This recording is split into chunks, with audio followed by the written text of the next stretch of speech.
مساء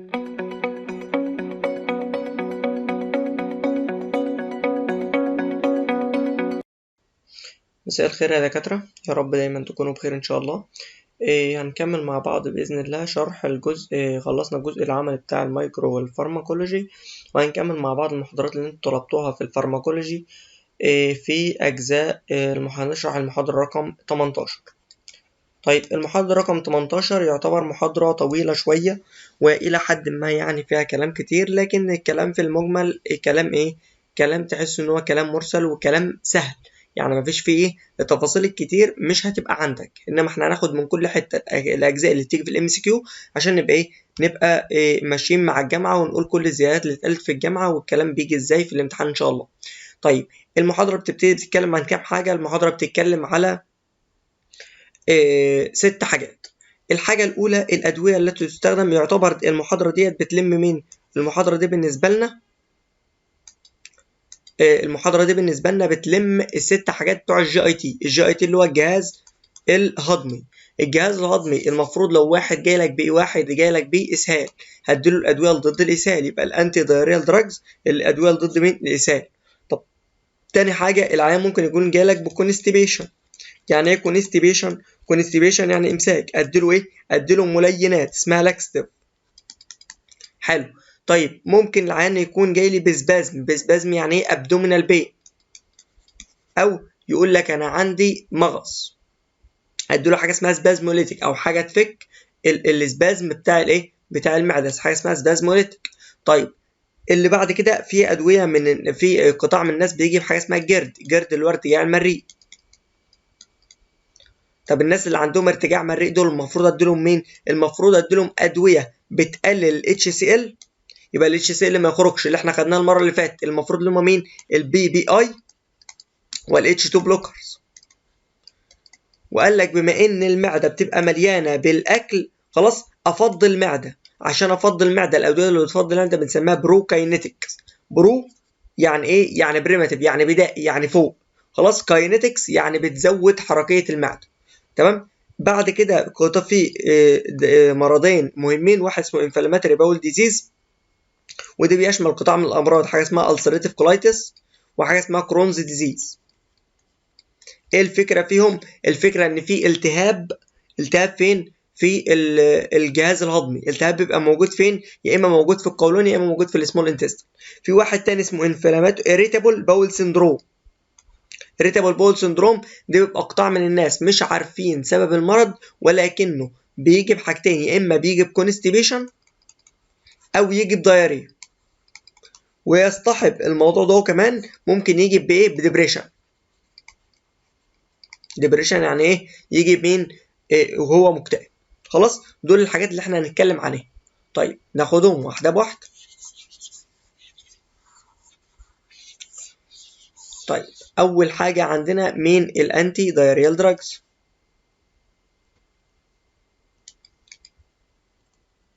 وانا مش عايزك تركز في الانتي دايريال دراجز على ما تركز في الكلام اللي انا هقوله.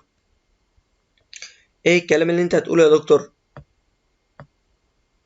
المفروض الكلام اللي انا هقوله لك نوت حاجه يا عم الحاج. اول حاجه هنتكلم فيها اهو الانتي دايريال دراجز. الانتي دايريال المفروض العيان هيكون جاي لك بايه؟ المفروض هيكون جاي لك باسهال. الاسهال ده يبقى حاجه من 3 حاجات. حاجه من كام حاجه؟ من 3 حاجات. يا اما اسهال بنسميه acute self limiting، يا اما acute diarrhea، يا العيان جاي لك بكرونيك diarrhea. ايه الفرق ما بينهم؟ الاولانيه دي تقول لك واحد جالي اسهال عشان كلت اكله مش مظبوطه. طب دي استمرت قد ايه؟ لا ده اقل من 24 ساعه والموضوع راح. طب عشان نقول ان واحد عنده ضياريه يكون عنده ايه؟ يكون بيروح الحمام اكتر من 3 مرات في اليوم. طب امتى اقول لواحد عنده كونستيبيشن؟ امساك. بقول ان عنده كونستيبيشن لما يروح الحمام اقل من 3 مرات، بس مش في اليوم، لا في الاسبوع. اقول ان هو عنده ايه؟ كونستيبيشن. الاكيوت دايريا، تاني حاجه الاكيوت دايريا، واحد عنده اسهال بس بقاله اقل من اسبوعين. طب اللي بقاله اقل من اسبوعين ده يا سيدي المفروض اديله ايه؟ المفروض هقول لك دلوقتي اديله ايه. طب هو المفروض جاي لي بكام مره؟ بروح الحمام اكتر من 3 مرات في اليوم. اكتر من 3 مرات فين؟ في اليوم. طب حلو الكلام. اخر واحد الكرونيك دايريا، ده اكتر من اسبوعين، بقاله اكتر من اسبوعين عنده اسهال. اتعامل مع ده ازاي ومع ده ازاي؟ قال لك الكرونيك دايريا اللي بقاله زمن عنده دايريا ده يا سيدي انا ما اخافش منه، لان ده حاجه مزمنه هو بقاله كتير كده.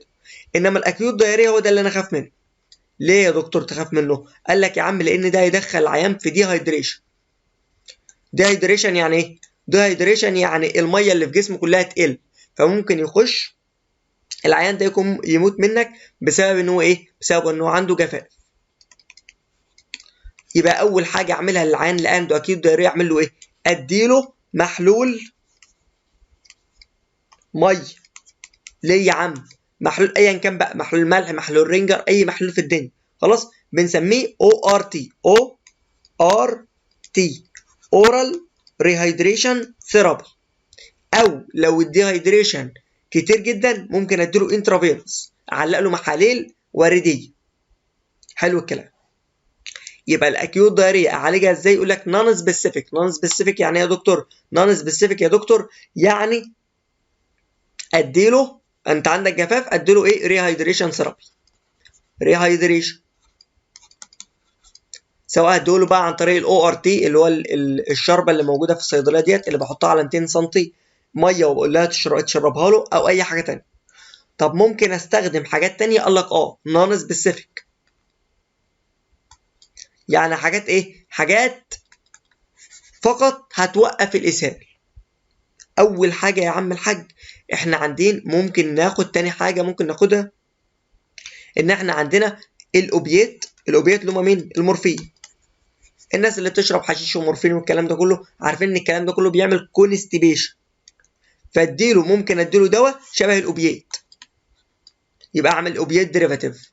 يبقى حاجات تشتغل شبه الاوبيات بالظبط تعمل لي مين؟ تعمل لي يا سيدي كونستيبيشن، فبالتالي توقف لي الدايريه. ده تاني ميكانيزم. تالت ميكانيزم احنا عندنا ان الباراسمباثيك بيعمل ايه؟ بيزود الموتيليتي. طب انا المفروض اعمل ايه؟ عايز اقلل الموتيليتي عشان ايه؟ ما يبقاش فيه دايريه، فاديله ايه؟ اديله حاجه توقف الباراسمباثيك اللي هو الانتي كولينرجيك. اديله انتي كولينرجيك. خلاص الانتي كولينرجيك شبه مين؟ الاتروبين. انا بفكر معاكم في العلاج. طب رابع حاجه ممكن اديها له، ممكن اديله حاجه اسمها سوماتوستاتين انالوج. ايه السوماتوستاتين ده؟ السوماتوستاتين دهوت هرمون بيخرج من الجي اي تي بيوقف اي حاجه في الجي اي تي. خلاص يبقى هو بيوقف كل حاجه، فبالتالي ممكن يوقف مين؟ يبقى اديله سوماتوستاتين انالوج اللي هو عندنا اسمه اوكتيريو تايب. اوكتيريو تايب كمان بيعمل فازو كونستريكشن في البلاد فيزلز اللي راح الامعاء، فيقلل الدم اللي رايح ليها، فيقلل الموتيليتي. 5 ممكن اديله ادزوربانت. ادزوربانت يعني ادويه تعمل ادمصاص. يعني ايه ادمصاص؟ يعني مواد مش هتمتص من اي حته وتنزل فتجمع اي ميه حواليها. طب الميه لما تتجمع حواليها هل هتنزل مع الستول مع البراز؟ لا ما تنزلش. طب لو الستول الميه اللي فيه قلت يحصل ايه؟ ما يحصلش دايريه، لان اللي بيعمل الدايريه او الاسهال سبب زياده الميه. حلو الكلام. حلو الكلام. اخر واحد عندنا 6 ممكن ادي حاجه سبيسيفيك شويه، حاجه اسمها لاكتيز انزيم. ايه اللاكتيز انزيم ده؟ اللاكتيز انزيم دوت نتيجه ان في ناس ممكن تشرب لبن واللبن ده ما يتهضمش، فاللبن اللي ما يتهضمش نعمل لهم ايه؟ حاجه اسمها لاكتوز انتوليرانس، فاللبن ده ينزل عن طريق الاسهال. حلو حلو. طب انا عايز اعمل ايه؟ اهضم اللبن، اهضمه عن طريق ان انا اديك الانزيم ده من بره، اللاكتيز انزيم من بره عشان يهضم اللاكتوز اللي هو سكر اللبن، ودي بنسميها حساسيه اللبن. دول ايه؟ الادويه النون سبيسيفيك. طب ايه اشهر حاجه تعمل دايريا؟ قال لك اشهر حاجه تعمل دايريا عندنا هو مين؟ هي الانفكشن، العدوات. فبالتالي انا ممكن اعالج العدوى في حاجه سبيسيفيك. قال لك لو هي بكتيريال، لو السبب فيها بكتيريا، ادي لك مين؟ مضادات حيويه، انتيبيوتكس. تمام؟ زي الامبيسيلين، التتراسايكلين، الاريثرومايسين، الكلام ده. طب لو هي فيرال، اشهرهم في الاطفال فيروس اسمه الروتا فيروس. قال لك لو هي روتا فيروس لا ما اعملوش حاجه، امال ايه؟ دي سيلف ليميتد. سيلف ليميتد يعني تعالج لوحدها. طب لو هي باراسيتك، بروتوزوال، اي حاجه من ديت ادي لها مين؟ ادي لها الدواء بتاع الحاجات دي اسمه فلاجيل، اللي هو الميترونيدازول. تمام. دول مين؟ كده خلصنا ادويه الدايريه. تعال نقراها مع بعض. دي بالراحه خالص وبايه؟ باسهل طريقه ممكن تتعلمها، الانتي دايريال دراجز. المهم الريهايدريشن هو لايف سيفنج، بتيجي في الام سي كيو.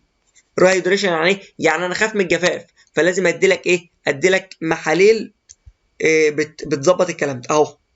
الريهايدريشن اهوت اللي هو الباكو دوت اللي بيتاخد على الكوبايه 200 سم ده وبتوزع في الوحدات. ريهايدريتنج سوليوشن.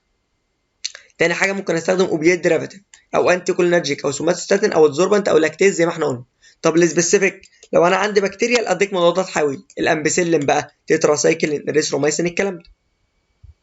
لو هو فيرال، روتا، والروتا ده ما بتعالجش، ملوش علاج، يبقى سيلف ليميتنج. خلاص؟ سيلف ليميتنج يعني ايه؟ يعني لو الواد عنده دي هايدريشن ادي له مين؟ المحلول اللي في الصيدله ده.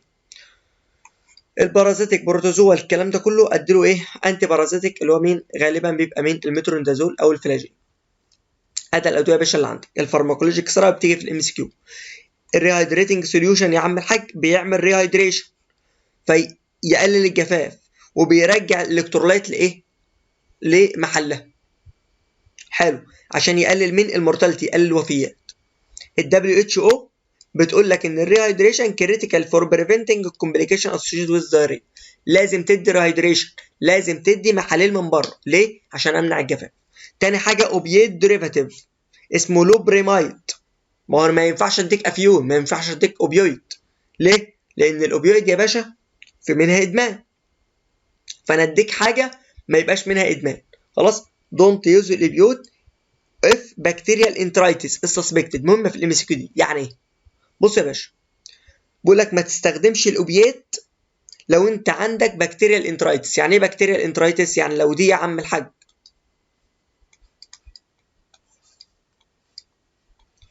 بكتيريا والبكتيريا دي عملت التهاب في الامعاء، لا تستخدم الاوبيات. ليه؟ لان الاوبيات هيجي نوت وهيسرع مين؟ هيقلل الموتيليتي. اسف، هيقلل الموتيليتي. طب لما هو يقلل الموتيليتي ايه اللي يحصل؟ قال لك لما يقلل الموتيليتي في الحاله ديت الجرح ده عمره ما يلتئم. الجرح ده عمره ما يلتئم. ممكن يخش منك في حاجه اسمها توكسيك ميجا كولون. توكسيك ميجا كولون. وفي الحاله دي ملوش علاج، لازم تشيل الكولون. يبقى لو هو عنده بكتيريال انترايتس لا تستخدم الاوبيات. خلاص؟ طب هي يا عم الحاج بتشتغل فين؟ على الاوبيويد ريسبتورز اللي هو الايه؟ الام، الميو، والدلتا. ليه؟ لان عندهم انتي سكريتوري بروبرتيز. انتي سكريتوري يعني ايه؟ يعني ما يطلعوش الميه. طب الميه ما طلعتش تفضل محفوظه جوه، فما يحصلش ايه؟ كانك بتقلل مين؟ بتقلل الدايريا. اسمه اللوبريمايد. خلاص؟ جابوا يا عم، او التاني منه اسمه الدايفينوكسيليت. ايه الدايفينوكسيليت ده؟ قال لك الدايفينوكسيليت ده بنضيفه مع الاتروبين.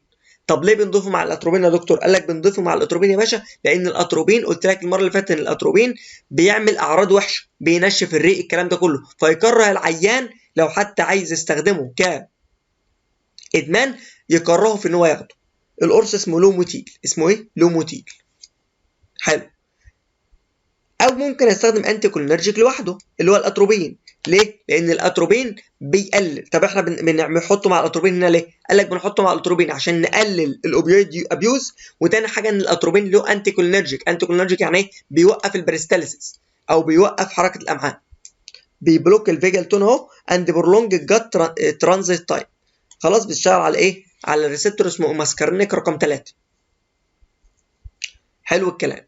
خلاص بيزود ايه؟ بيزود البرولونج الجات ترانسميت تايم، اللي هو ان الامعاء ما تنقلش الايه؟ الاكل بسرعه. اللي بعد كده يا باشا حاجه اسمها البيسماس سبسالسيليت. ايه البيسماس سبسالسيليت ده؟ قال لك البيسماس ده بيشتغل كانتي سكريتوري، بيمنع خروج الميه، فبالتالي يعمل كونستيبيشن. خلاص، وبيشتغل كانتي بكتيريال، بيموت الميكروبات، وبيشتغل كانتي انفلاماتوري. انتي انفلاماتوري ليه؟ لانه في صلصليت. الصلصليت هو الاسبرين، والاسبرين ده ضد مين؟ ضد الالتهابات. السوماتوستاتين انالوج اهو اللي هو الاوكتيريوتايب بيعمل ايه؟ بيشتغل شكل شبه السوماتوستاتين. طب السوماتوستاتين ده بيعمل ايه؟ بيوقف السيروتونين. طب السيروتونين ده وظيفته ايه؟ المفروض ان السيروتونين ده اهو وظيفته بيزود الامعاء، بيزود حركه الامعاء. طب انت وقفت السيروتونين، فبالتالي وقفت ايه؟ حركه الامعاء.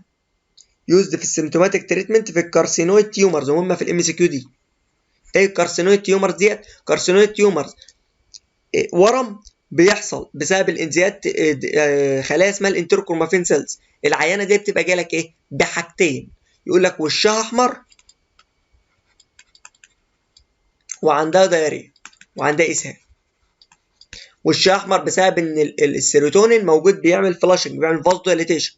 خلاص، فبالتالي بيعمل فلاشنج في الوش، يعمل احمرار في الوش، وعندها اسهال. اعالجها بمين؟ بالاوكتيريوتايب، لانه سوماتوستاتين قال لك بيوقف السيروتونين في الحتت دي.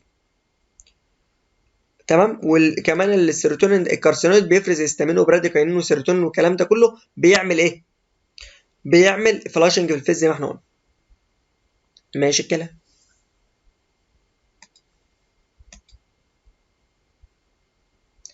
اخر حاجه عندنا اللي هي الادزوربانت. الادزوربانت اللي هم مين؟ اللي هم يا سيدي اللي هم الادمصاص، اللي بيساعدوا على الادمصاص. ايه الادمصاص ده؟ ان احنا عندنا ماده وبتجمع شويه ميه حواليها، ماده في النص كده اهو وتجمع شويه ميه حواليها. طب الميه دي بتمنعها ايه؟ بتمنع ان الميه تنزل فين؟ تنزل مع الستول، فبالتالي تمنع الدايريه. خلاص. الادزوربانت شبه مين؟ حاجه اسمها الكاولين والبكتين والشاركول اللي هو الفحم. حلو الكلام ده كله. والبايل اسيد ريزين ده اسمه كوليستيرامين. اللاكتيز انزيم بيمنع اهو يا عم الحاج، يوزد في الاوزموتيك دايريا resulting from lactose intolerance. مهمه في الام سي كيو بتاع اللاكتوز، هو اسمه اللاكتيز انزيم. دي الادويه اسمهم ايه؟ اللي اسمهم عندنا الانتي دايريال دراجز. تاني ادويه عندنا عكس اللي فاتوا، اسمهم لاكساتيف، او اسمهم التاني كاساريتكس، او اسمهم التالت بيوروجاتيفز. بيستخدموا فين؟ في الكونستيبيشن، واحد عنده امساك. ليه؟ لان اللاكساتيف خلاص ادويه بتعمل ايه بقى؟ وظيفتها قال لك يا عم الحاج عندنا بص، دي المعده، وبعدين المعده تكمل بالامعاء. خلاص هتلاقي الامعاء كده. قال لك لو الدواء زود الجي اي تي موتيليتي فوق في المعده بنسميه بروكاينيتيك، بنسميه بروكاينيتيك. فيعمل ايه؟ فيعمل زود الجاستريك امتنج. يعني ايه يزود الجاستريك امتنج؟ يعني يسمح بمرور الاكل من المعده لتحت.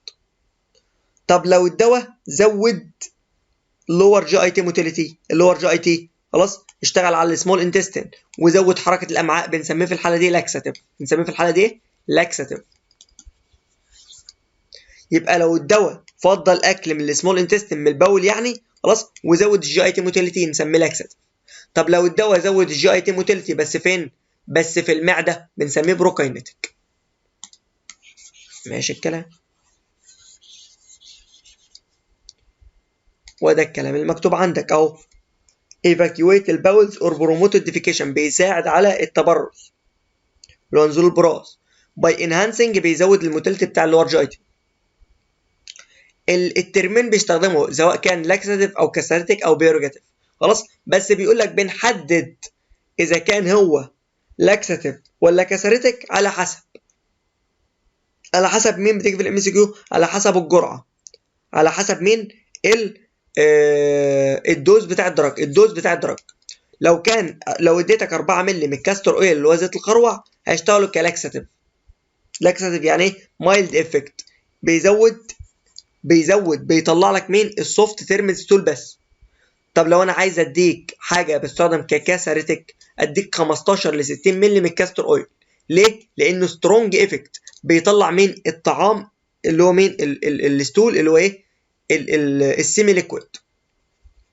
خلاص elimination of liquid or semi liquid ايه stool. ماشي خلاص. بص يا سيدي بيقول لك there is no prophylactic laxative. خلاص مفيش حاجه اسمها prophylactic laxative، مفيش حاجه مثلا انت الراجل دوت عنده امساك خلاص فتقول له ايه خد بروفلاكتيك لاكستيف. طب الافضل ايه؟ الافضل انت تمشيه على الحاجات التانية اللي هي الحاجات زي مين؟ قول له يا عم كل فايبرز كتير خلاص، اشرب ميه كتير خلاص، امشي كتير. الكلام ده كله بيساعد على مين؟ على ان الامعاء تشتغل وتعمل ايه؟ وتعمل براز باستمرار. الكونستيبيشن تعرفه ايه؟ ان هو بيدخل الحمام اقل من 3 مرات في الاسبوع. ماشي الكلام. وتقلل بقى طبعا الشاي والقهوه والكلام ده كله، لان دول كلهم بيعملوا ايه؟ امساك. مين هم اللاكستيف؟ اول واحد عندنا يا باشا حاجه اسمها بالك لاكستيف. بالك يعني ايه من اسمها؟ بالك يعني بتعمل كتله. طب لما بتعمل الكتله قال لك الكتله دي يا سيدي بتنزل بتقوم نازله على طول. خلاص اللي هم مين بقى؟ اللي هم البران الرده والميثايل سيلوز والصيلان. دي حاجات فايبر سوليبل فايبرز، كانك بتستخدمها كحاجات بتزود الامتصاص. سوليبل فايبرز خلاص درول ووتر انتو الجت اليومن. خلاص لما بيحصل شويه البلك ده بيسحب الميه منين؟ من الامعاء. بيسحب الميه منين؟ من الامعاء. لما يسحب الميه تقوم نازله تعمل لك ايه؟ دايريه. لان الفكره في الدايريه في الاسهال ان في ميه كتير. forming a viscous liquid that promote البريستالس. شويه ميه والميه دي بتزود مين؟ بيزود حركه الامعاء. مشكلتها ان هو ممكن يعمل بلوتنج، يقول لك العين يقول لك يحس بشويه انتفاخ. تاني واحده الاوزموتيك لاكستيف. الاوزموتيك ده فكرته في ايه؟ الاوزموتيك يا باشا الاوزموتيك ده فكرته في ايه؟ قال لك الاوزموتيك ده فكرته بسيطه، ان انا بعمل ايه؟ انا مش الضغط الاسموزي هنا، الضغط الاسموزي اهو، بحط لك شويه يا عم جلوكوز هنا اهو، او ايا كان يعني الحاجه الماده اللي احنا هنحطها. الماده اللي احنا هنحطها ديت عشان تعمل ايه؟ تسحب الميه من الجدار. طب لما بتسحب الميه دي تنزل كايه؟ كدايريه. يبقى دي اشتغل كلاكستيف. الاوزموتيك اشهرهم اللاكتيولوز والجليسرين اللي هو لبوس الجليسرين. خلاص. وحاجه اسمها شربة ملح انجليزي، المغنيسيوم هيدروكسيد والمغنيسيوم ايه ستريت. طب المغنيسيوم ليه؟ لان المغنيسيوم قلت لك ام دي، المغنيسيوم يعمل دايريه، انما الالومنيوم يعمل كونستيبيشن. ده بيعمل ايه؟ بيقول لك بيشتغل كاوزموتيك لود عشان يعمل ايه؟ درول ووتر للجي اي اليومن. طيب اللاكتيولوز ده له استخدام تاني؟ قال لك له استخدام كايه؟ لاكتيولوز بيستخدم في حاجه اسمها الهيباتيك انكفالوباثي، بيمنع الهيباتيك انكفالوباثي. ايه الهيباتيك انكفالوباثي ديت؟ الهيباتيك انكفالوباثي يا باشا اللي هي غيبوبه الكبد. ليه؟ لان غيبوبه الكبد بتطلع عن طريق ال NH4 يروح للبرين وما يمتصش، فيدخل على البرين يدخلك في غيبوبه الكبد. ايه فكرته؟ فكرته ان هو بيمنع ال NH4 انها تتكون. ليه؟ لان هو بيتحول الى لاكتيك اسيد واسيتيك اسيد. اللاكتيك والاسيتيك اسيد يا عم الحاج بتبروموت النيتروجين اكسكريشن. يعني ايه؟ بيزودوا ان النيتروجين اللي هنا ده في ال NH4 يطلع بره، يحصل له ايه؟ خروج بره الجسم. ماشي الكلام؟ فيمنع مين؟ فيمنع الهيباتيك انكفالوباثي او غيبوبه الكبد. مشكله الاوزموتيك لاكستيف ملهاش مشاكل، وبتستخدم كمان في الحوامل عشان لو جات لك في الام سي كيو. مشكلته ان هو بيعمل دايريه، ما هو بيعمل لاكستيف فيعمل دايريه. الدايريه ممكن تكون شديده تعمل لك ديهايدريشن. تمام. تالت حاجه الاستيمولانت اللي هو مين؟ اللي هو زيت الخروع والسنه والبيساكودين. ايه الاستيمولانت ديت؟ الاستيمولانت دي بتخش على جدار جي اي تي تحفز الانتريك نيرفس سيستم. ايه الانتريك نيرفس سيستم ديت؟ شبكه من الاعصاب موجوده داخل مين؟ داخل الامعاء. طب لما تحفزها تعمل ستيميوليشن، فبالتالي تزود البريستالسيس، تعمل كولونيك كونتراكشن. مشكله الاستيمولانت دي ايه؟ مشكلتها لها 3 مشاكل. المشكله الاولى على مين؟ على تحفظهم كده، على الحامل والرضع. خلاص. واللي عندهم بيريود واللي عندهم منسترويشن، مشاكل في المنسترويشن، واكيد بيعملوا دايريه وبيعملوا ايه حاجه اسمها ميلانوزوس كلوب. طيب حلو. طب هم غلط على الحامل والرد عليه. قال لك غلط على الحامل لانهم ممكن يزودوا الكونتراكشن، ما هم بيعملوا ستيميوليشن فممكن يعملوا كونتراكشن فين؟ في اليوترس. لما يعملوا كونتراكشن في اليوترس يعمل لك ايه؟ ممكن يعمل لك ابورشن، اجهاض.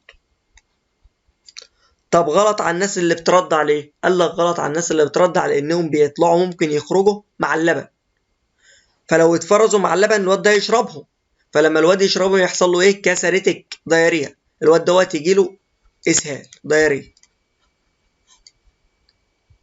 خلاص. طب مع المنسترويشن الناس اللي عندهم مشاكل في الدوره يزودوا البلاد فلو، بيزودوا المنسترويشن. حلو حلو، لانهم ايه؟ ستيمولانت، محفزين لكل دول. يبقى مشاكلهم 5 مشاكل: الدايريا والميلانوزيس كولاي، والثلاثه التانيين على الحامل والرضع والاطفال والمنسترويشن. الحامل ممكن تحصل لها اجهاض، والرضع يحصل لهم دايريا، والمنسترويشن يزود البلاد فلو ويزود مين؟ البين طبعا.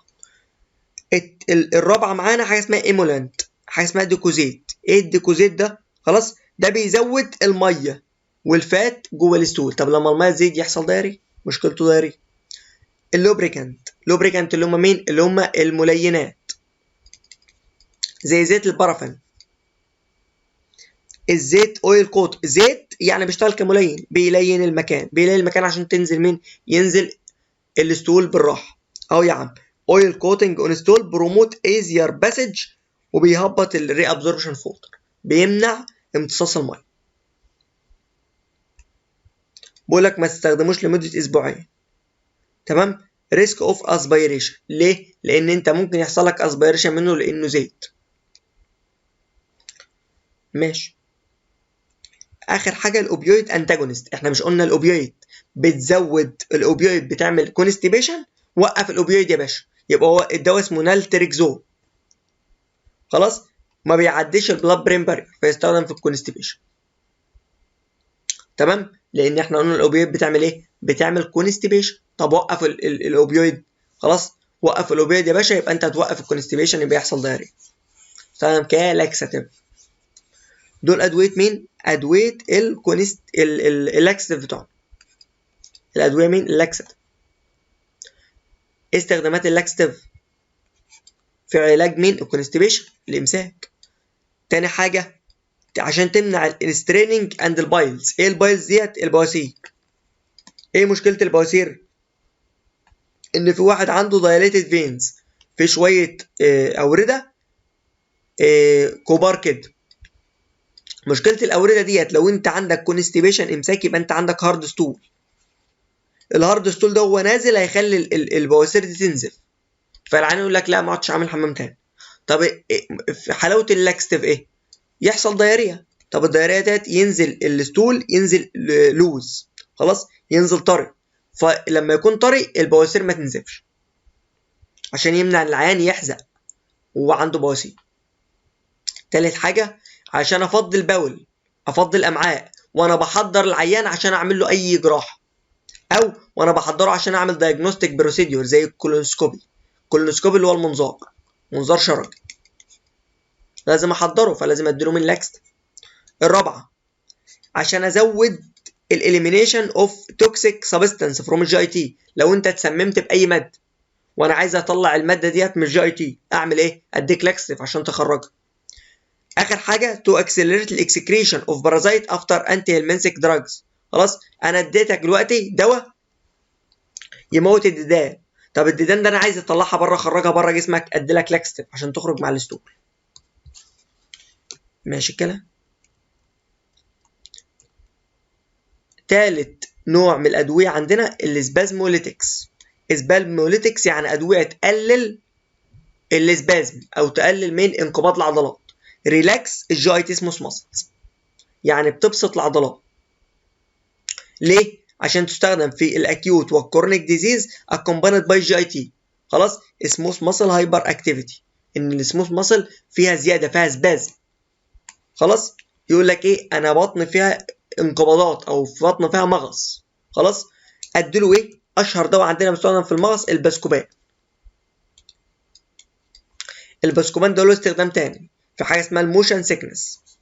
موشن سيكنس اللي هو دوار البحر، لانه انتي كولينرجيك، واحنا قلنا الكولينرجيك انتي كولينرجيك بيستخدم في ايه؟ انتي كولينرجيك يا باشا يبقى هتهدي الدنيا.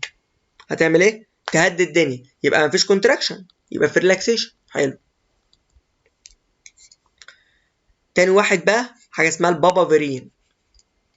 ايه البابافيرين ده؟ اللي هو نوعه البينافيريوم ده. طب حلو، دول بيستخدموا ازاي؟ دول بيستخدموا كسموث ماسل ريلاكسنت. طب مين اللي بيعمل السموث ماسل كونتراكشن؟ الكالسيوم. خلاص وقف الكالسيوم، يبقى انت جاسترو انتستينال كالسيوم انتاجونست. ذا ميديكيشن از يوزد تو، بنستخدمه في علاج الاي بي اس اللي هو الاريتابل بول سندروم. قلت لك الاريتابل بول سندروم حاجه ملهاش سبب، بس يا بتيجي يا اما بضياريه يا اما بكونستيبيشن. حلو الكلام. ماشي، دول ادويه السبازموليتكس. الادويه اللي بعد كده الادويه اللي بتستخدم في علاج الجرد. ايه الجرد ده؟ قلت لك الجرد ده اللي هو ارتجاع المريء اهو. اهو يا باشا، ادي الصمام اللي هنا عندك بايظ، دي المعده اهيت خلاص، والصمام ده بايظ، فالحمض يطلع على فوق، ده اسمها ارتجاع مريء. ادي لك ايه؟ مشكلتها في الحمض اللي بيطلع، يبقى انا اديك ادويه تخرج الحمض زي البي بي اي، بروتون بامب انهبيتور، الاتش 2 انتاجونست اللي هي الاتش 2 بلوكرز. البي بي اي اللي هو الاوموبرازول واخواته، والاتش 2 بلوكرز قلنا الرانيتيدين والفاموتيدين والكلام. ممكن اديك انتاسيد عشان اوقف الحمض ان هو يطلع في مكانها. ممكن اديك ماده اللي هي دي حاجه اسمها الجينيك اسيد. ممكن اديك ادويه تزود، بتستخدم كبروكاينيتيك، يعني ايه؟ تفرغ المعده من الاكل، فبالتالي ما يخرجش الاتش سي ال. خلاص، اللي اسمها بروكاينيتيك دراجز. ايه فكره الالجينيك اسيد؟ فكره الالجينيك اسيد انا بحط عندك ماده، الماده دي تعمل فوم كده. طب لما يحصل الفوم ده، الفوم ده يمنع الاتش اس ال انه يوصل لمين؟ يوصل للاسوفاجس او للمريء. الالجينيك اسيد يا باشا اهي بتقلل الادفيرس افكت اوف ريفلكس باي فورمينج ا فيسكس فوم. بتعمل ماده شبه الفوم على فين؟ على الجاستريك كونتنت فوق هنا. خلاص، ميكانيكال بارير بتشتغل كحاجز يمنع الاتش سي ال انه يوصل لمين؟ للاسوفاجس او للمريء. ماشي، دي اسمها الالجينيك اسيد. عباره عن ايه الالجينيك اسيد؟ صوديوم يا باشا والومنيوم ومغنيسيوم. صوديوم وايه؟ والومنيوم ومغنيسيوم. اسمها جافسكون، اكيد مشهور عارفين. الصوديوم HCO3 عشان يعادل من الCl، والالومنيوم الالومنيوم والمغنيسيوم. الالومنيوم بيعمل واحد بيعمل دايريه والتاني بيعمل كونستيبيشن عشان يعادلوا بعض. خلاص، والاثنين بيستخدموا كايه؟ عشان يعادلوا حموضه المعده اهو. بيستخدموا ايه؟ بيستخدموا كفوم كده، بيعملوا طبقه شبه الفوم. antacid يا باشا اهوت. unfortunately the effect of antacids and the alginic acid are short life. مشكلتهم ان هم بيستخدموا لفتره قليله. so the drugs have to be administered 4 times. ممكن تتاخد كل 6 ساعات 4 مرات في اليوم. with meals and at bedtime. استخدم مع الوجبات وايه؟ وانت رايح تنام. ماشي. بعد كده البروكاينيتيك دراجز، ادويه بتزود الجي اي تي موتيلتي بس فوق. بتزود الجي اي تي موتيلتي بس فوق ابر. طب اللي بتزود لور بنسميها لاكستيف. خلاص، اللي هو اللور اسوفاجس والاستومك والابر ايه؟ سمول انتستين.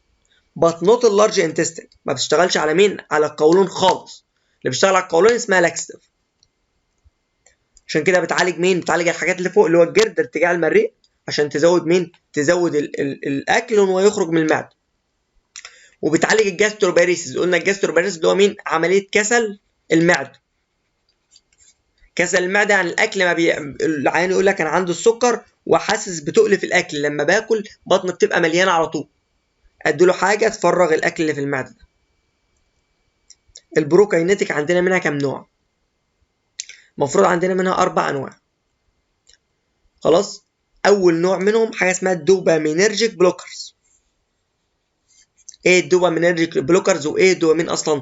قال لك الدوبامين ده في منه ريسبتور اسمه دي 2. الدي 2 ده لما بيشتغل على الامعاء بيشتغل كانهبيتوري، يعني بيوقف حركه الامعاء وبيوقف حركه المعده. طب انا اعمل ايه؟ اوقف الدي 2 فبالتالي ازود حركه المعده، ولما ازود حركه المعده فبالتالي يبقى الدواء ده بروكاينيتك. يبقى الادويه دي ايه؟ بتوقف الدوبامين. بتوقف مين؟ الدوبامين. اول دواء عندنا هم نوعين من الادويه، واحد اسمه ميتوكلوبراميد والتاني اخوه الصغير اللي احنا شرحناه قبل كده الدومبريدون. الاثنين بيقفلوا مين؟ قال لك الميتوكلوبراميد انتي دوبامينرجيك، يبقى يقفل الدوبامين فين؟ في الامعاء، ويقفلوا كمان في السي ان اس، يبقى يقفلوا سنترال وبريفرال. ومشكلته في السنترال دي لانه بيقول لك هيقفل الدوبامين سنترال، فهيعالج مين؟ فيشتغل كانتي ايميتيك. انتي ايميتيك يعني ايه؟ كدواء ضد الترجيع، لو انت بترجع تاخد البريمبرانا سترايك. بس مش مشكلته في دي، مشكلته ان هو بيقفل الدوبامين كمان في حته اسمها البيزال جانجليا، فيحصل لك بما يسمى باركنسون ديزيز او الشلل الرعاش، لانك بتضرب حته اسمها الاكسترا بيراميدال تراكت. طب له استخدام تاني، قال لك البريمبران له ميكانيزم تاني في الاكشن. هو كمان البريمبران دوت او الميتاكلوبراميد بيزود الاستايل كولين، يبقى كولينو مايمتيك. طب الاستايل كولين ده بيعمل ايه؟ باراسمباثيك، يبقى يزود مين؟ هيزود حركه الامعاء، فبالتالي يزود مين؟ ان الاكل يخرج من المعده بسرعه. الدوبامين سنترال بريفرال بتيجي في الام سي كيو، مشكلته السنترال ان هو بيلو اكسترا بيراميدال مانيفستيشن. الاكسترا بيراميدال مانيفستيشن تتمثل في مين؟ اشهرهم الباركنسون ديزيز او الشلل الرعاش. او it is highest affinity for D2 receptors، وبالتالي يهبط السموث ماسل ريلاكسيشن. خلاص؟ طيب normally produced by dopamine، يبقى السموث ماسل ريلاكسيشن بتحصل عن طريق الدوبامين، يبقى الدوبامين بيوقف السموث ماسل. انا وقفت الدوبامين يبقى انا زودت السموث ماسل. خلاص؟ كمان بيزود الكولينرجيك ريسبونس في الماينتريك بليكسس في الانتريك نيرفس سيستم. لما بيزود الكولينرجيك الاستايل كولين فيزود مين؟ حركه الامعاء وحركه المعده. بيزود الاسوفيجيال سفنكتر تون فورس اوف بريستالتيك اكتيفيتي، يعني احنا مش عندنا نوع الاسوفاجاس هنا اللي هو الاسوفيجيال سفنكتر ده اللي عامل لي المشكله، هيزود التون بتاعه فبالتالي ما يفتحش بسرعه. خلاص؟ وبالتالي الجاستريك امتنج از اكسلريتد، لما بوقف دوت فبالتالي جدار المعده هيضغط على الكلام، هيضغط على الاكل، فبالتالي الاكل يروح فين؟ في اتجاه الامعاء. ده الميتوكلوبراميد. مشكلته ميني ادفيرس افكت، اشهرهم الانتي دوبامينرجيك اكشن فين؟ في السنترال في المخ. اشهرهم الاكسترا بيراميدال سيمتومز، دي ام سي كيو مهم جدا. الاكسترا بيراميدال سيمتومز اللي هم مين؟ اللي هم اشهرهم الباركنسون اللي هو الشلل الرعاش، باركنسون ديزيز. ممكن يحصل حاجه اسمها جاينيكوماستيا، ان الراجل الصدر بتاعه الثدي بتاعه يكبر. يحصل هايبر برولاكتينيميا، ودي شرحتها لك المره اللي فاتت، قلت لك الدوبامين عكس البرولاكتين، يبقى احنا لو وقفنا الدوبامين البرولاكتين هيزيد فالست تنزل لبن لوحدها، يبقى هايبر برولاكتينيميا، يحصل حاجه اسمها جلاكتوريا. وكمان البرولاكتين بيوقف الاكسس بتاع مين؟ الاكسس بتاع المنسترويشن، فيحصل منستروال irregularities، بيوقف الاستروجين والبروجسترون زي ما قلنا المره اللي فاتت. not to be used for more than 3 شهور for fear of tardive dyskinesia. يعني ايه؟ ما يستخدمش اكتر من 3 شهور. ليه؟ لان احنا خايفين من الاكسترا بيراميدال مانيفستيشن اللي هي مين؟ اللي هي حاجه اسمها تريديف ديسكاينيزيا. ديسكاينيزيا يعني ايه؟ مشكله في الحركه، يبقى الحركه بتاعته مش متزنه، ودي للاسف دي irreversible، لو جت ما بترجعش بسبب الادفيرس افكتيف بروفايل دوت والافيلابيلتي اوف مور افكتيف دراجز. خلاص؟ زي البي بي اي والكلام ده كله، فبالتالي it should reserved for patient with documented gastroparesis، بيستخدم بس في الجاستروباريس فقط، انما الجرد ما عادش بيستخدم قوي. ليه؟ لان احنا ممكن ناخد البي بي اي ونستريح. اخوه الصغير الدومبريدون، حلاوته ان هو بيستخدم بريفرال فقط، ام سي كيو اي. يبقى الفرق ما بين الميتوكلوبراميد والدومبريدون بيجي في الامتحان، ممكن يقول لك قول لي 3 اختلافات اقولهم لك دلوقتي. خلاص؟ يبقى هو سيلكتيف بريفرال على الدي 2 ريسبتور، وكمان ما بيشتغلش كولينومايمتيك. خلاص؟ يبقى هو has anti-emetic effect and it increases GIT motility and smooth muscle too. بيستخدم كمان كانتي ايميتيك. انتي ايميتيك ليه؟ بسبب ان هو ممكن يروح للكيمو ريسبتور تريجر زون. فيوقف الدوبامين فيها، فيوقف مين؟ فيوقف الامسس.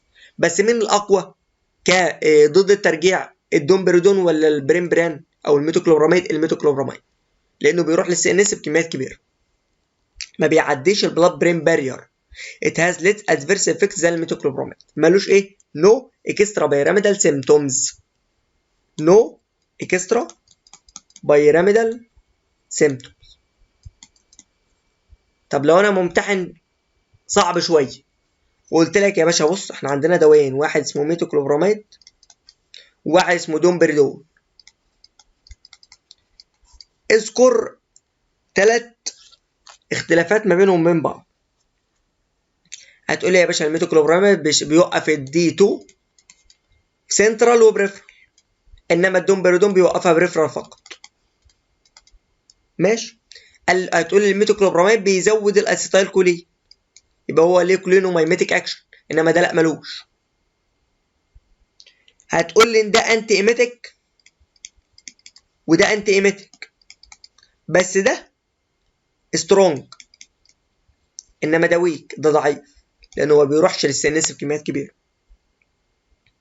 خلاص. هتقول لي ان ده اشهر حاجه اكسترا له اكسترا بيراميدال سيمتومز، ده ملوش، يبقى ده يعمل باركنسون ديزيز وديسكاينيزيا، ده ما يعملش.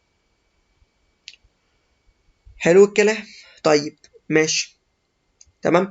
طيب دول ايه؟ دول اشهر اربع اختلافات ما بين الاثنين. الجدول ده مهم، ممكن يجي لك في الامتحان كمقارنه ما بين الاثنين. ماشي الكلام. اللي بعد كده يا باشا برضو نكمل على البروكاينيتيك دراجز. البروكاينيتيك دراجز قلنا السيروتونين بيعمل ايه؟ قلت لك السيروتونين يزود مين؟ يزود الدايريه. يعني ايه يزود الدايريه؟ يعني يزود حركه المعده والامعاء. ده السيروتونين. السيروتونين رقم كام؟ 4.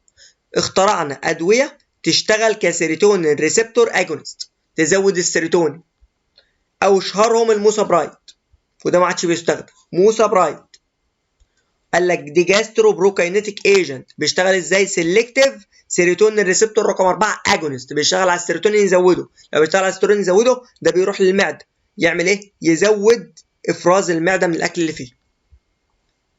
الموسابرايد بيأكسلريت الجاستريك امتنج، تفضيه المعده، والانتستينال ترانزيت ان هيومنز، and is used for the treatment of gastritis والجرد والفانكشنال ديسبيبسيا والاي بي اس اللي هو الاريتابل بول سيندروم. دول ايه؟ بيقول لك بيستخدم في علاج الجاسترايتس، واحد عنده التهابات في المعده فتديله حاجه تبوظ الاكل، تمشي الاكل من المعده، عشان الاكل اللي في المعده دوت بيحفز الاتش سي ال فالجاسترايتس تزيد. واحد عنده جرد بسبب الاتش سي ال، افضله المعده. واحد عنده ديسبيبسيا عسر هضم، افضله المعده. واحد عنده اريتابل باول سيندروم، خلاص ازود له اديله حاجه تحرك المعده والامعاء. Unlike some other prokinetic agent, الموسابرايت has no effect في cardiovascular function that could be detected in tests in human. يعني ايه؟ بيقول لك الموسابرايت ما عادش بيستخدم كتير. ليه؟ لانه مشكلته ان هو ممكن يروح القلب ويعمل اريزميا، لخبطه في ضربات القلب. اللي بيستخدم مكانه النهارده الايتوبرايت، مشهور قوي الايتوبرايت ده. عنده ديوال اكشن، يعني عنده ايه؟ ميكانيزمين. خلاص. اول حاجه بيستخدم كبريفرال دي 2 ريسبتور بلوكر. طب لما بنقفل الدوبامين بريفرال، لما بنقفل الدوبامين يا باشا، فبالتالي نقلل الريلاكسيشن، فنزود الكونتراكشن، فنزود مين؟ حركه الامعاء. تاني حاجه اسيتايل كولين او انتي كولين استريز انهيبيشن. يعني ايه انتي كولين استريز؟ يعني بتوقف الانتي كولين استريز، اللي هو الكولين استريز ده اللي كان بيعمل ايه؟ اللي كان بيكسر الاستايل كولين، فبالتالي انت وقفت تكسير الاستايل كولين، فبالتالي زودت الاستايل كولين. يبقى هو بيزود الاستايل كولين بشكل غير مباشر. لما يزود الاستايل كولين فبالتالي يزود حركه الامعاء برضه. It is effective في التريتمنت اوف جيرد والجاستروباريسيس والباراليتيك الياس. الباراليتيك الياس ديت شل الامعاء، ان الامعاء مشلوله ما عادش بتتحرك، فمحتاجه حاجه تحركها، فنديله الاوتوبرايت ده. هو اكسبنسيف، غالي شويه، بس هايلي افكتيف اند ويل توليريتد ذان البروكاينيتك، احسن من البروكاينيتكس. الادفيرس افكت قليله. خلاص. دايريا بقى، هايبر سلايفيشن وهايبر برولاكتينيميا. هايبر برولاكتينيميا ليه؟ واضحه، بسبب ان هو بيقفل الدوبامين. خلاص. الهايبر سلايفيشن، ايه الهايبر سلايفيشن؟ لان انت بتزود الاستيلكولين، فبالتالي بتزود الباراسمباثيك، والباراسمباثيك بيعمل ايه؟ بيزود كل حاجه، دايريا وهايبر سلايفيشن وكله. اخر اتنين بروكاينيتكس الدوايين ده هم، واحد اسمه بيسانيكول، والبيسانيكول ده منطقي ليه؟ لانه بيزود باراسمباثيك، ما هو البيسانيكول ده باراسمباثيك، اي باراسمباثيك بيزود مين؟ بيزود الحركه، فاهم؟ بيشتغل كبروكاينيتك. والاريثرومايسين خلاص بيشتغل على خلايا اسمها الموتيلين، والموتيلين ده بتزود مين؟ بيزود الموتيليتي. دي البروكاينيتك دراجز. حلو حلو الكلام. اللي بعد كده اخر اتنين كاتيجوريز عندنا، كاتيجوري كبير اسمه انفلاماتوري باول ديزيز، وكاتيجوري تاني اسمه اريتابل باول سيندروم. ايه دولت؟ الانفلاماتوري باول ديزيز يا باشا ديت مجموعه من الامراض، ايه اللي فيها؟ ايه المشترك اللي فيهم؟ واحد اسمه كرونز، واحد اسمه السريتيف، وفي واحد تاني اسمه ميكروسكوبيك ألسر او ميكروسكوبيك كولايتس. تمام، بيبان تحت الميكروسكوب ان في ألسرز.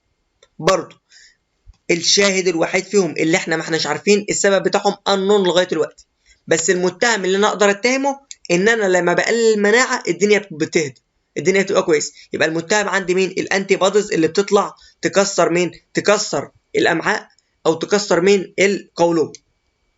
العين ده يجي لك بايه؟ العين ده يجي لك بحاجتين مميزين، يجي لك بدايريا بس معاها بلد، يبقى يجي لك ببلد في الستول، او بليدنج بالريكتوم، بليدنج بالريكتوم. خلاص، دي اشهر حاجه يجي بيها. حلو الكلام. طيب احنا عايزين نعالج مين؟ اخش على الانتي بودي واوقفها، فاعمل اديله اميونو سبريشن، اديله حاجات مثبطات للمناعه، واديله حاجات للالتهاب تقلل الالتهاب. يبقى انا هديله حاجات تقلل الالتهاب زي الكورتيزونات، واديله حاجات تقلل المناعه اميونو سبريشن زي مين؟ زي السلفاسالازين اللي هو الخمسه امينو ساليسيليك اسيد، وزي حاجه اسمها ايه؟ حاجه اسمها ازاسايوبيوري. واحد صاحبي ربنا يعافيه عنده الالسريتيف كولايتس، ده مرض رخم. خلاص، ادعوا له بالشفاء كلكم، ربنا يشفيه ان شاء الله. Some drugs may induce remission while others help maintain remission. خلاص، بعض الادويه بتعمل ريميشن، بتقلل لك الاتاك لانه بيجي لك في شكل اتاكس، لو كلت اكل مش كويس الكلام ده كله الانتي بوديز تنشط، لما الانتي بوديز تنشط تعمل لك الالتهاب ده، فادي له حاجات تعمل ريميشن. وفي حاجات بتمنتين تخلي الريميشن ده موجود على طول.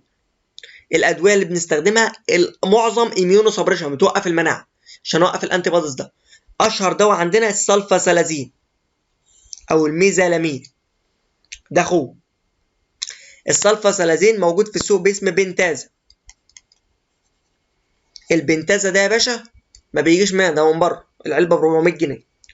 طيب بيستخدم ازاي السلفاسالازين؟ قال لك السلفاسالازين عباره عن دوايين، واحد اسمه 5 امينو ساليسيليك اسيد، وده اللي بيعمل الشغل كله لان ده الاميون سبريشن.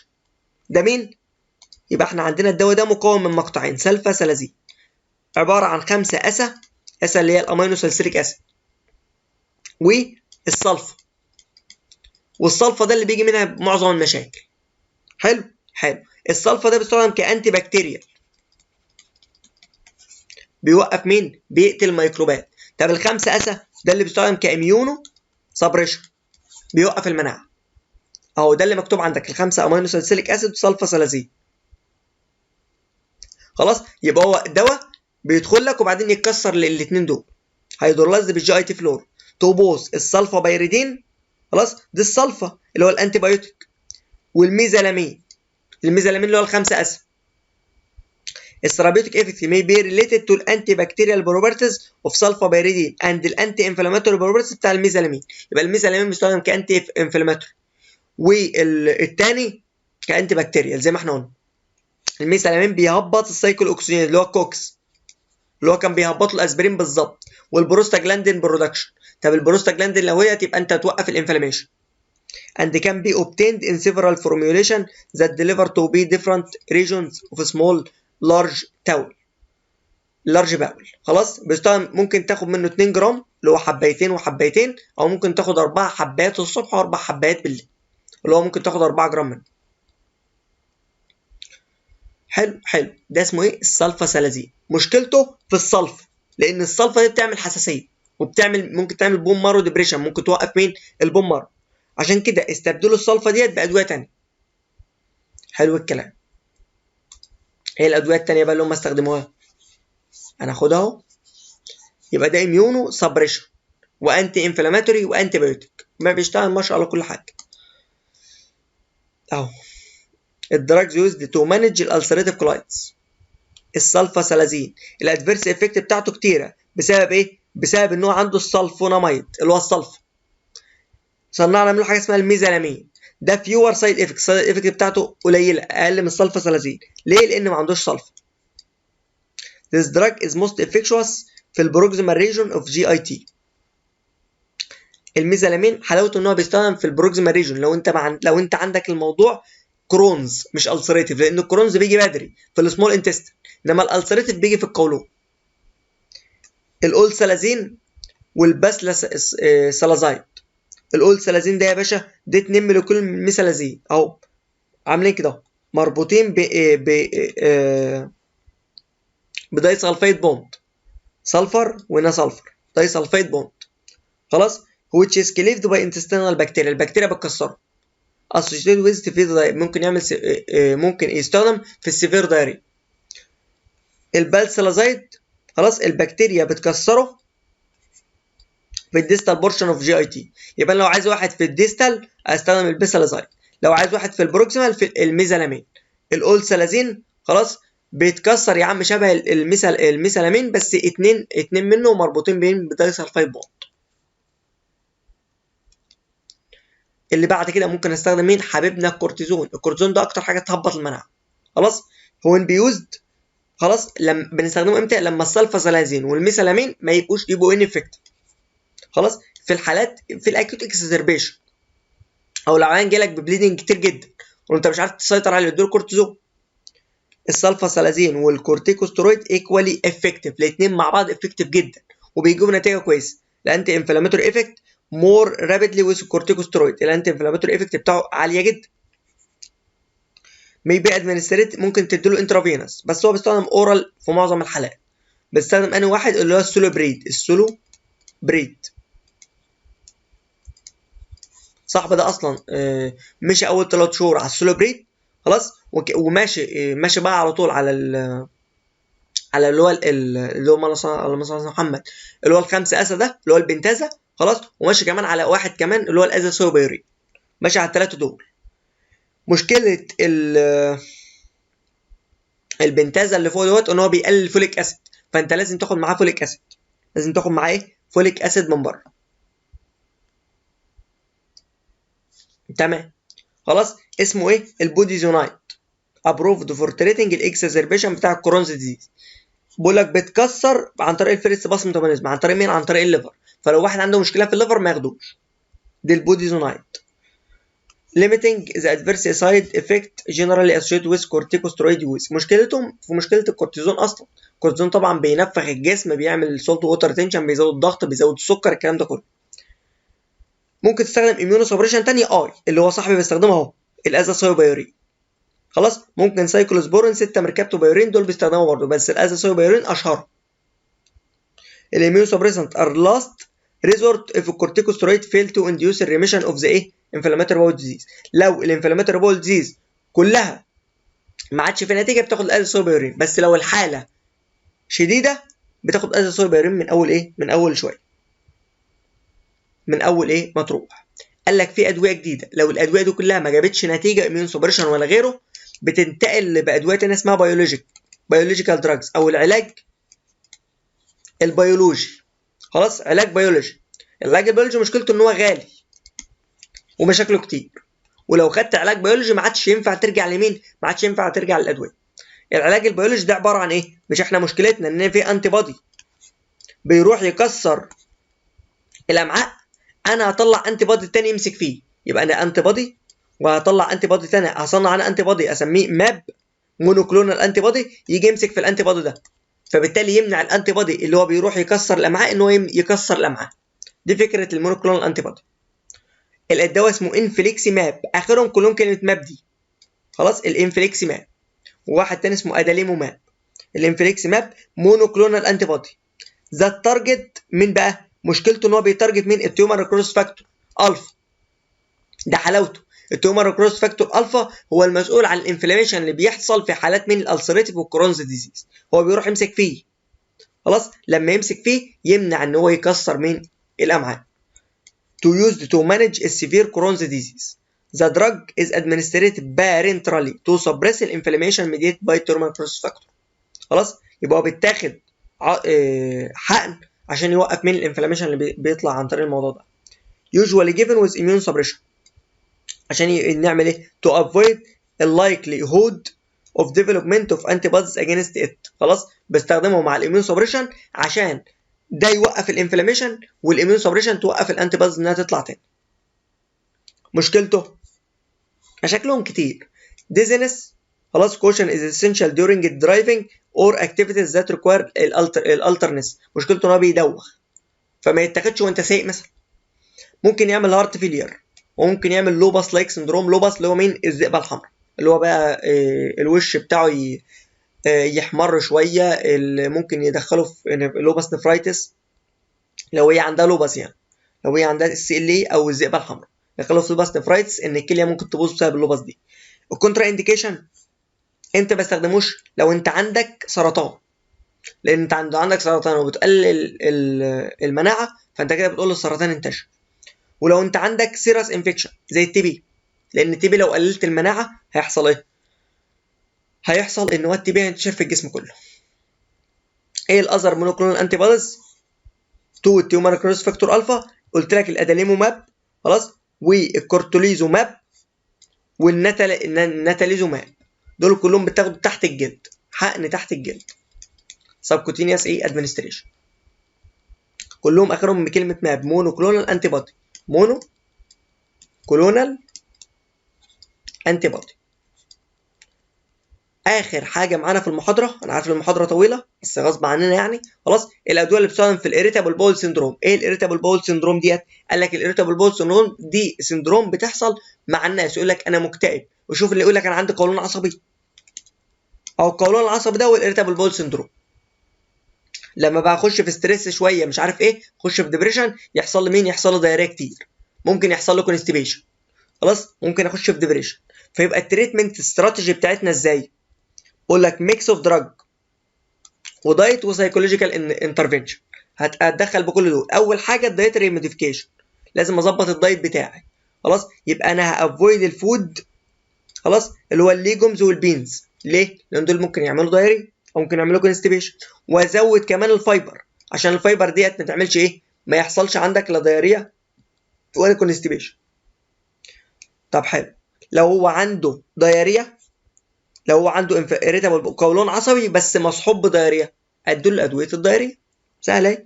اليمين الاوبيويد، لان الاوبيويد بيعمل ايه؟ بيعمل زي ما احنا قلنا كونستيبيشن.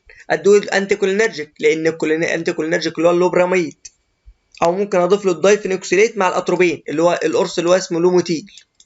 كل دول هيعالجوا مين؟ هيعالجوا الدايريا.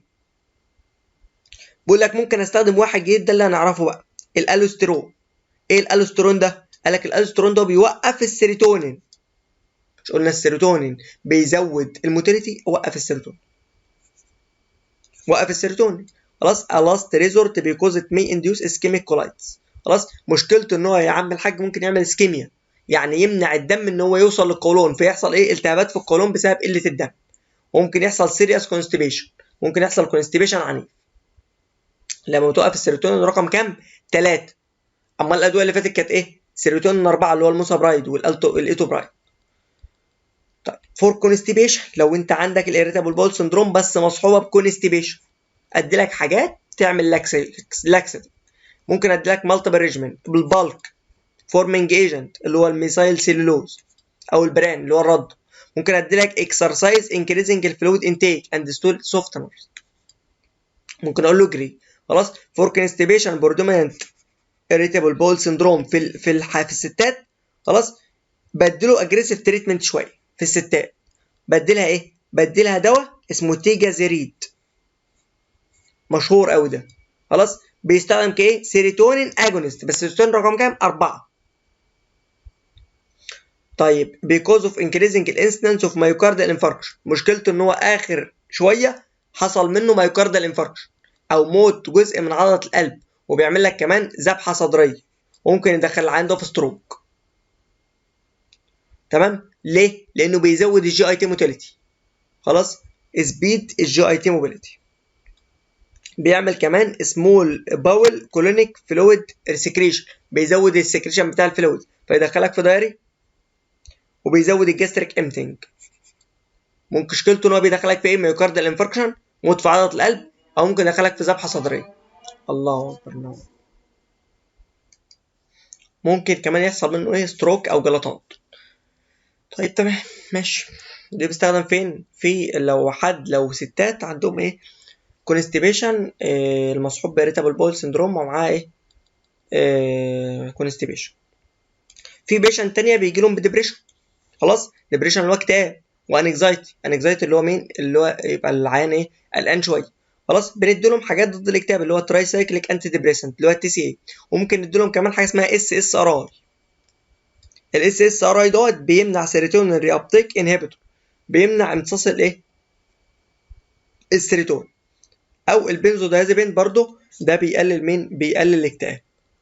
لو الناس عندها بينفول باول سبازم، عندها سبازم، يديله سبازموليتيك اللي هو الانتي كولينرجيك او الانتي سبازموديك اللي هو الاتروبين او الايه؟ او البوسكوبان زي ما احنا قلنا. طب اخر حاجه antibiotics. Some people whose symptoms are due to an overgrowth للبكتيريا in their intestine may benefit from antibiotic treatment. خلاص؟ لو هو عندهم زياده في البكتيريا في الامعاء ممكن اديلهم انتيبيوتيك. الانتيبيوتيك ده هتموت مين؟ هتموت البكتيريا اللي موجوده عندك. كده احنا خلصنا المحاضره، ودي من اطول المحاضرات عندنا. الاسئله اللي عليها بقول لك which prokinetic drugs produce extra pyramidal side effect. ده انا جايبه لك في مقارنه. خلاص؟ قلت لك الميتوكلوبراميد ولا الدومبردون؟ لا الميتوكلوبراميد. امال الدومبردون بريفرال فقط ما بيوصلش سنتر، فبالتالي ما يعملش اكسترا بيراميدال سايد افكت اللي اهمها الباركنسون والكلام ده. All of the following agent considered close to ideal laxative except. خلاص؟ كل دولت يا عم الحاج الايديال لاكستيف ما عدا. خلاص؟ الستيمولانت لاكستيف قلت لك ده مش ايه؟ ده ما بيستخدمش. ليه ما بيستخدمش؟ قلت لك لانه بيعمل مشاكل مشاكل في الاطفال، مشاكل في الرضع، ومشاكل فين؟ في الحامل، ومشاكل كمان في اللي بترضع، ومشاكل كمان في الاطفال، واللي مشاكل كمان في اللي عندها منسترويشن. خلاص؟ انما الباقي دولت ما فيش منهم ايه؟ ما فيش منهم قلق قوي يعني. خلاص؟ كده احنا خلصنا المحاضرة بتاعتنا بكل ما فيها ان شاء الله. خلصنا جزء الفارما. لو محتاجين اي شيء تاني كلموني. بالتوفيق باذن الله، وربنا معاكم. ولو حد محتاج حاجة ده رقمي اهو 010 30 80 31 45. خلاص؟ ده رقمي، متاح واتس ومتاح برضه تليجرام زي ما انتوا عاوزين. تمام؟ لو حد محتاج اي شيء يكلمني، وبالتوفيق باذن الله وربنا معاكم. ونتقابل في فيديوهات تانية بإذن الله، وهسيب لكم لينك القناة بتاعة التليجرام، شيروه مع زمايلكم في الديسكريبشن بتاع الفيديو بإذن الله. شير بقى ولايك للفيديو لو عجبكم. بالتوفيق بإذن الله. سلام عليكم.